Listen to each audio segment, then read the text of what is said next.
Selamat hari Minggu buat Bapak Ibu, teman-teman sekalian, dimanapun Bapak Ibu berada. Saya percaya dan meyakini bahwa Tuhan kita tetap Tuhan yang baik dalam setiap kehidupan kita. Jadi kalau Bapak Ibu ada di rumah, di perjalanan, atau di tempat-tempat lain, saya berdoa tetap sementara saudara mendengarkan firman Tuhan ini, saudara akan menerima sesuatu daripada Tuhan. Karena saya percaya bahwa sepatah kata dari firman Tuhan itu sanggup akan mengubah seluruh rangkaian jalan kehidupan kita semua. Masih dalam tema Connected to the Family of God, terkoneksi dengan keluarga Tuhan. Pada kesempatan kali ini saya akan menyodorkan sesuatu buat Bapak Ibu Saudara sekalian, biar ini boleh menjadi berkat, boleh menjadi pencerahan, boleh berbicara bagi kehidupan kita semua. Kejadian pasal yang pertama, ayat yang ke-26, ayat ke-27. Kita kembali lagi pada kitab awal di Alkitab, bahwa Kejadian 1 ayat 26-27 berkata begini. Berfirmanlah Allah, baiklah kita menjadikan manusia menurut gambar dan rupa kita, supaya mereka berkuasa atas ikan-ikan di laut dan burung-burung di udara, dan atas ternak dan atas seluruh bumi, dan atas segala binatang melata yang merayap di bumi. Ayat ke-27, maka Allah menciptakan manusia itu menurut gambarnya. Menurut gambar Allah diciptakannya dia, laki-laki dan perempuan diciptakannya mereka. Sekali lagi saya berbicara tadi bahwa kita masih berbicara mengenai terkoneksi kepada keluarga Tuhan, berbicara mengenai life, berbicara mengenai komunitas. Nah, ada satu hal penting yang pertama yang mau saya sodorin buat Bapak Ibu Saudara sekalian. Hal yang sangat fundamental, hal yang sangat paling mendasar, based on this verse, berdasarkan ayat ini, berdasarkan kitab Kejadian 1, 26-27. Poin pertama yang mau saya sodorkan adalah gini, Tuhan adalah Tuhan atas hubungan. Tuhan adalah Tuhan atas hubungan. Apa maksudnya? Nah, dari ayat di atas kita bicara bahwa waktu Tuhan menciptakan saya dan saudara manusia, waktu Tuhan menciptakan kita manusia, kita itu diciptakan segambar dan serupa dengan Dia. Tuhan menciptakan kita itu segambar dan serupa dengan Dia. Mengapa Tuhan kemudian menciptakan manusia berbeda dengan menciptakan makhluk yang lain? Khusus untuk manusia Tuhan menciptakannya segambar dan serupa. Dan kenapa Tuhan ciptakan manusia segambar dan serupa? Alasannya karena satu. Karena hanya yang segambar dan serupa yang bisa berkomunikasi. Karena hanya yang segambar dan serupa yang bisa memiliki hubungan, bukan cuma memiliki hubungan, tapi membangun kehidupan, membangun hubungan itu menjadi lebih dalam. Mohon maaf kalau saya pakai ini. Yang sejenis, yang satu model, itu yang bisa kemudian memiliki hubungan, berrelationship. Contoh paling gampang, kenapa kemudian kucing selalu bertengkar dengan anjing? Ya karena mereka beda spesies. Mereka beda spesies, mereka beda jenis, mereka dari dua hal yang berbeda, dua kerajaan binatang yang berbeda mungkin ya kalau dalam bahasa biologi, dua spesies yang berbeda ya, makanya mereka selalu bertengkar. Nah, itu sebabnya kemudian kenapa Tuhan menciptakan kita segambar dan serupa, itu menunjukkan bahwa Dia memiliki keinginan. Dia memiliki kerinduan untuk memiliki hubungan, untuk membangun hubungan, untuk kita menyebutnya untuk membangun hubungan yang dalam, yang intim bersama dengan kita manusia. Bahkan untuk menciptakan manusia. Buat yang lain Tuhan kan cuma berfirman lewat perkataannya. Tapi untuk menciptakan manusia, Alkitab tulis Tuhan mengambil debu tanah, Dia menggunakan tangannya untuk membentuk manusia. Itu pun berarti bahwa manusia adalah makhluk yang mulia lebih daripada yang lain. Manusia makhluk yang mulia, manusia jauh lebih berharga dari apapun juga. Dan di mata Tuhan, manusia adalah sangat berharga. Itu sebabnya waktu Dia ciptakan segambar dan serupa, Tuhan kepengen untuk menjalin hubungan, membangun hubungan itu dengan manusia. Membangun sebuah hubungan yang dalam, membangun sebuah hubungan yang intim dengan manusia. Dan saudara mengerti juga, di Kejadian 3 berbicara mengenai bagaimana ketika dosa masuk dalam kehidupan manusia, hal pertama yang dirusak kan hubungan. Betul gak sih? Saudara boleh dibaca di Kejadian pasal yang ketiga, hal pertama yang dirusak oleh dosa adalah hubungan dengan Tuhan dirusak. Karena hubungan dengan Tuhan dirusak, kemudian hubungan dengan manusia dirusak. Kemudian yang ketiga adalah hubungan dengan alam dirusak. Jadi ketika dosa masuk dalam hidup manusia, yang dirusak adalah hubungan. Mengertilah dari situ maka kita mengerti bahwa Tuhan adalah Tuhan yang menginisiasi hubungan. Tuhan yang memulai, melahirkan hubungan. Dan juga Dia adalah Tuhan yang kepengen untuk membangun hubungan tersebut dengan kehidupan kita manusia. Jadi Tuhan adalah relational God.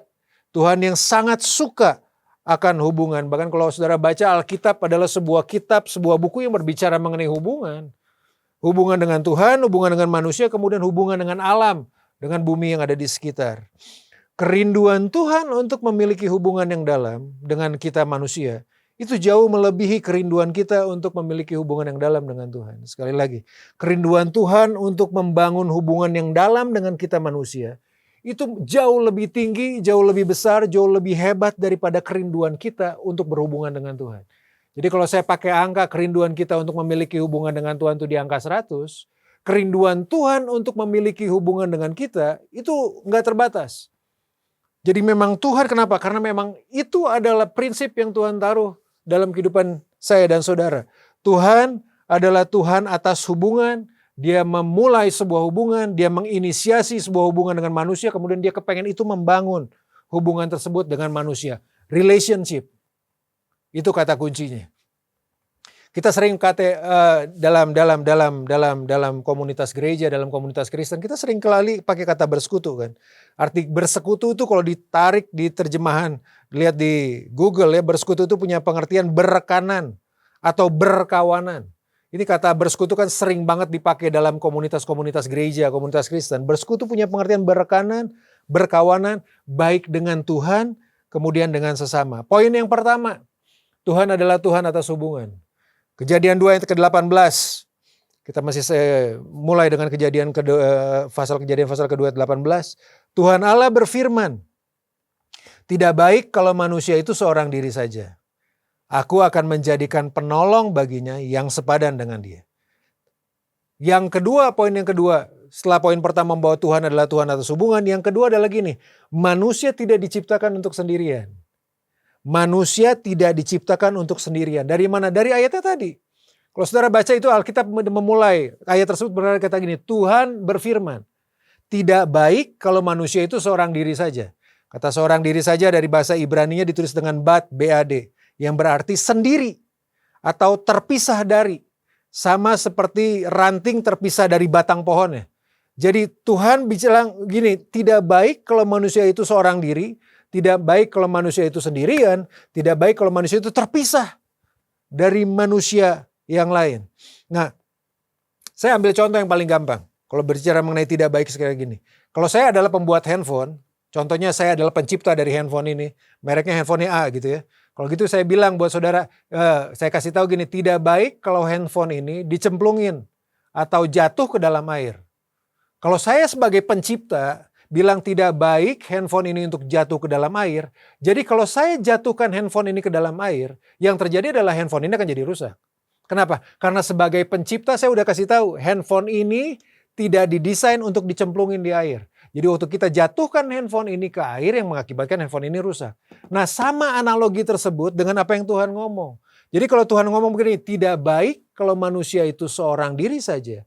Berarti kalau kita manusia mengambil sebuah keputusan, mengambil sebuah pilihan untuk menjadi sendirian, menjadi seorang diri, berarti kita sedang keluar melanggar apa yang menjadi desain, perintah, aturan yang Tuhan beri dalam kehidupan. Kalau handphone yang gak boleh jatuh ke air, kemudian kita jatuhkan ke air jadi rusak, demikian pula hidup kita. Kalau Tuhan berkata tidak baik kita seorang diri, kemudian kita melepaskan diri kita dari komunitas, dari hubungan dengan orang lain, menyebabkan hidup kita pun menjadi rusak. Hidup kita menjadi rusak, kehidupan kita menjadi malfunction, menjadi tidak berfungsi dengan wajar, dan tidak berfungsi juga dengan maksimal. Itu yang disebut dengan abuse dan misuse. Kenapa? Karena kita sedang melanggar desain yang sudah Tuhan taruh.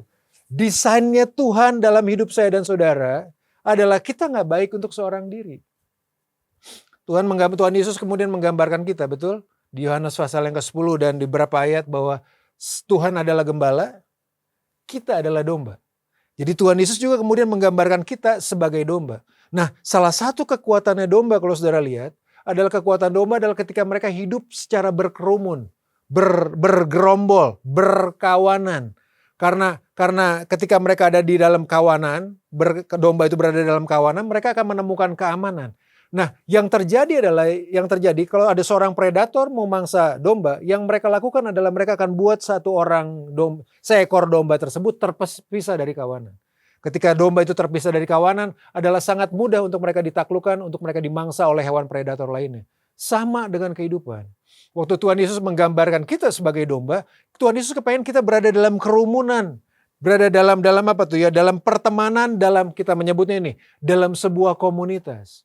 Karena memang kita tidak ditentukan hidup sendirian. Di komunitas tersebut harusnya kita mendapatkan keamanan, mendapatkan kenyamanan kita semua. Alkitab tadi tuliskan, tidak baik, Tuhan berfirman begini, tidak baik kalau manusia itu seorang diri saja.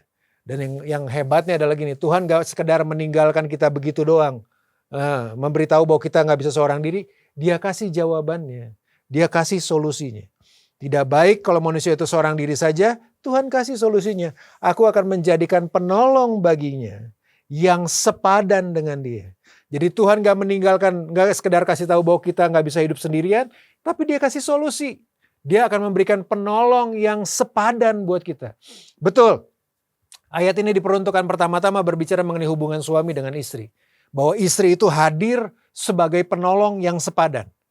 Penolong yang sepadan punya pengertian bukan penolong yang lain, tapi penolong yang sepadan yang punya pengertian dalam posisi dan fungsi yang sama. Ya, mohon maaf sekali lagi bahwa istri itu nggak diciptakan dari tulang kepala. Yang punya pengertian bahwa dia akan menjadi istri, menjadi kepala keluarga. Enggak. Tapi juga istri nggak diciptakan dari tulang kaki. Yang punya pengertian bahwa istri itu diinjak-injak, enggak. Dia diambil dari tulang rusuk. Punya pengertian adalah istri adalah sebagai counterpart, penolong yang sama-sama posisinya sama, fungsinya sama, dalam posisi yang seimbang, yang menolong kehidupan suami. Nah, dalam kehidupan komunitas pun, dalam kehidupan kita dalam relationship dengan orang, kita perlu orang-orang yang berada sebagai penolong yang sepadan, sebagai counterpart, sebagai rekan yang seimbang dengan kita. Rekan yang sama-sama memiliki posisi yang sama bersama dengan kita, yang menolong kita dalam perjalanan kehidupan kita di dunia. Kata penolong tersebut berasal dari kata ezer dalam bahasa Ibrani-nya. Itu berarti adalah seorang penolong. Seorang penolong, seorang yang berada bersama-sama dengan kita di samping kita, yang menemani kita dalam perjalanan kehidupan kita. Nah, saya kemudian mengilustrasikannya dengan tangan kiri dengan tangan kanan. Ini tangan kiri, kemudian ini tangan kanan. Tadi kan dibilang bahwa Tuhan menciptakan kita segambaran serupa, ini sama-sama tangan. Ini segambar, ini serupa. Dia bukan berbeda jenis, ini sama-sama tangan. Nah, penolong yang sepadan itu punya pengertian bahwa kedua tangan ini kan sangat penting. Tangan kiri gak bisa bilang pada tangan kanan bahwa dia lebih penting, enggak. Demikian pula tangan kanan gak bisa bilang ke tangan kiri dia lebih penting, enggak. Suami gak bisa bilang pada istri bahwa dia lebih penting, istri juga gak bisa bilang pada suami bahwa dia lebih penting. Sama-sama penting, karena memang di mata Tuhan sama-sama penting. Analogi sama seperti tangan kiri dan tangan kanan.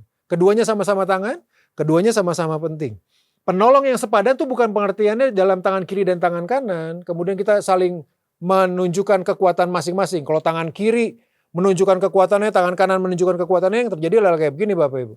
Sama-sama nunjukin kekuatannya, gak ada yang mau ngalah. Tapi sebaliknya waktu Tuhan bilang bahwa Tuhan memberikan penolong yang sepadan, di tangan kiri ini, kan ini ada rongga-rongga kosong. Sama pula di tangan kanan ada rongga-rongga kosong. Yang Tuhan inginkan menjadi penolong yang sepadan adalah begini. Tangan kiri dan tangan kanan. Tangan kiri akan mengisi rongga kekosongan tangan kanan. Demikian pula tangan kanan akan mengisi rongga kekosongan tangan kiri. Dan yang terjadi ketika penolong yang sepadan ini terjadi adalah kita akan menggenggam sama-sama. Jadi kita itu dalam penolong yang sepadan itu berbicara bahwa orang tersebut akan kemudian menutup atau menolong dalam kelemahan saya, sementara kekuatan saya pun akan menolong kelemahan orang lain. Yang terjadi adalah genggaman tangan. Bukan saling mendorong dengan kekuatan masing-masing, tapi saling mengisi kelemahan masing-masing dengan kekuatan yang sebaliknya. Nah, itu arti penolong yang sepadan. Ezer kenegdo namanya dalam bahasa Ibrani-nya. Seorang penolong sepadan yang sama-sama menguatkan. Nah, komunitas-komunitas seperti begini yang kemudian Tuhan inginkan. Kualifikasi apa kemudian dari sepadan itu? Dari mana kita bisa ambil kualifikasi atau gambaran dari sepadan itu yang tadi Tuhan ngomong? Bahwa aku akan memberikan kepada kamu penolong yang sepadan. Penolong atau komunitas yang sepadan, kualifikasi adalah menurut standar firman Tuhan. Tidak ada yang lain. Karena kan tadi bilang bahwa Tuhan Allah berfirman, tidak baik manusia seorang diri saja. Aku, kata Tuhan, akan memberikan penolong yang sepadan. Jadi kata sepadan itu kualifikasinya, gambarannya, persyaratannya, atau kita sebut spesifikasi kata sepadan itu adalah spesifikasi menurut firman Tuhan. Spesifikasi menurut Tuhan. Karena kenapa? Karena Tuhan kan yang nyiptain manusia. Tuhan yang menciptakan keluarga, Tuhan yang menciptakan komunitas. Kualifikasi sepadan tersebut harus sesuai dengan standar dan firman-Nya Tuhan. Filipi pasal yang kedua, ayat yang pertama dan ayat yang kedua berkata gini, jadi karena dalam Kristus ada nasihat, ada penghiburan kasih, ada persekutuan roh, ada kasih mesra dan belas kasihan. Karena itu sempurnakanlah sukacitaku dengan ini. Hendaklah kamu sehati sepikir dalam satu kasih, satu jiwa, satu tujuan. Paulus sedang berbicara mengenai kehidupan komunal, kehidupan persekutuan, kehidupan orang percaya. Karena ayat kedua berkata gini, hendaklah kamu sehati sepikir dalam satu kasih, satu jiwa, satu tujuan. Gimana caranya? Ayat yang pertama bilang, karena dalam Kristus. Makanya saya bilang tadi ya, ukuran kata sepadan seimbang itu ukurannya adalah firman Tuhan. Ukurannya adalah dalam Kristus. Karena dalam Kristus itu disebutkan tadi. Karena dalam Kristus itu ada nasihat, ada penghiburan kasih, ada persekutuan roh, ada kasih mesra. Itu tulis bahasa Inggrisnya tenderness, kelemah lembutan, dan juga ada belas kasihan. Sepadan itu adalah punya pengertian adalah semua yang tadi saya sebutkan itu tadi di awal, di atas yang ada di dalam Kristus itu terjadi. Pertama-tama memang terjadi di keluarga, ini bicara suami istri, tapi ini juga terjadi dalam komunitas rohani. Komunitas di mana Kristus ada. Loh, komunitas di mana Kristus ada kan komunitas rohani. Komunitas-komunitas di mana Kristus ada 2 atau 3 orang berkumpul dalam namaku di situ aku hadir, itu kan komunitas rohani. Di mana Kristus hadir. Komunitas Kristus tersebut adalah yang kemudian muncul nasihat, penghiburan kasih, persekutuan roh, kasih mesra, dan belas kasihan. Sepadan tersebut berasal daripada firman Tuhan. Ukurannya adalah dalam Kristus. Yang menarik adalah begini. Selama Tuhan Yesus ada di dalam dunia, waktu dia memulai perjalanan pelayanannya di dunia umur 30 tahun lebih, dia memilih 12 orang murid loh. Punya pengertian kan? Dia sebetulnya bisa melakukan itu seorang diri, apakah bisa? Iya, tapi kemudian dia nggak melakukan itu seorang diri. Dia kemudian mengambil beberapa orang dari 12 orang yang itu dia pilih kemudian menjadi muridnya. Bahkan Yesus ketika memulai pelayanan ke dunia untuk menebus dosa manusia, menyelamatkan manusia, dia pilih orang.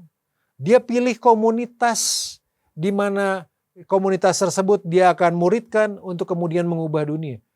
Dia the Son of God, anak Allah, tapi dia memilih mengambil manusia untuk menjalankan, untuk sama-sama menjalankan misi ke dunia.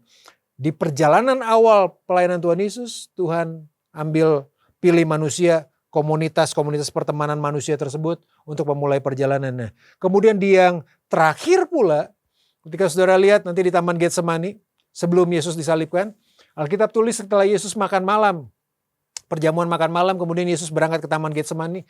Dia nggak sendirian berangkat, dia bersama dengan murid-muridnya. Bahkan ayat itu kemudian muncul kan buat 3 orang yang dia panggil. Petrus, Yohanes, Yakobus. Tidakkah kamu sanggup berjaga-jaga dengan aku 1 jam saja? Karena roh memang penurut tetapi daging lemah. Itu menunjukkan bahwa di masa terakhir kehidupannya. Sementara dia akan doing the final mission. Dia akan melakukan misi dia yang terakhir. Untuk kemudian disalibkan menjadi tebusan bagi orang banyak. Dia dikelilingin oleh komunitas. Dia nggak sendirian, dia kelilingi oleh komunitas, oleh pertemanan yang sepadan itu tadi. Seringkali saya menemukan, bahwa kita menemukan, kalau kita lagi terluka, kalau kita dalam kesukaran, kalau kita sedang berhadapan dengan pergumulan apapun juga, yang terjadi adalah kita seringkali menarik diri dari komunitas tersebut. Dari komunitas, dari perkumpulan-perkumpulan rohani tersebut. Salah itu ternyata. Belajar dari apa yang Yesus lakukan sebelum dia disalibkan. Gak pernah ada orang yang disalibkan sama seperti dia. Sebelum dia mengalami hal yang paling berat yang sedang dialamin. Disalib, kemudian didera segala macam. Dia kemudian meminta berada dalam komunitas, dalam perkumpulan murid-muridnya. Cara itu kemudian harusnya kita dapatin.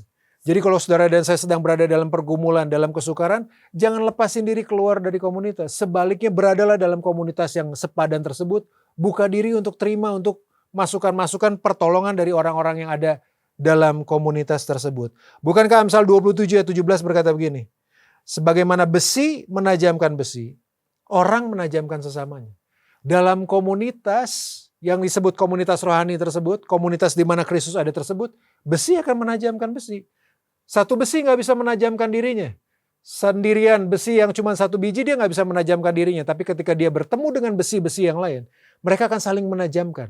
Itu punya pengertian waktu saudara berada dalam komunitas yang tepat, komunitas di mana Kristus ada di dalamnya, bagi komunitas di mana tadi dibilang ada nasihat, persekutuan roh ada di dalamnya, karakter kita kemudian akan dibangun. Karakter kita kemudian akan dibentuk. Kita akan belajar untuk saling mengasihi. Kita akan belajar untuk saling mengampuni. Kita akan belajar untuk saling mengerti keadaan orang lain. Ada begitu banyak hal yang terjadi dalam komunitas di mana Kristus ada. Supaya apa? Ujungnya supaya karakter kita yang tadi saya sebutin di awal menjadi semakin segambar dan serupa dengan Tuhan. Besi menajamkan besi, orang menajamkan sesamanya.